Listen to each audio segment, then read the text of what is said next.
So let's say that we have a function. They give us a function in the question. Let's say f of x equals 3x squared minus 7x plus 80. Okay, I'm just making that up. You could zoom it out and you could see that the quadratic function that I just created is way up here. It's got a y-intercept of 80, which you can hopefully tell by looking at the constant at the end there. But what if they said, what's the value of f of 7? Okay, so let's evaluate this function at 7. Well, normally, if you didn't have Desmos, you can plug in 7 in place of both of the x's there, right? And that would be easy enough to do, but it would take you a little bit of time.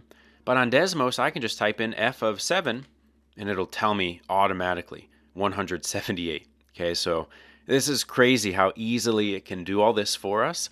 We just need to know that it can, and then we can use it to our advantage. Okay, so even if it was f of 100, it'll still tell you the value really, really quickly.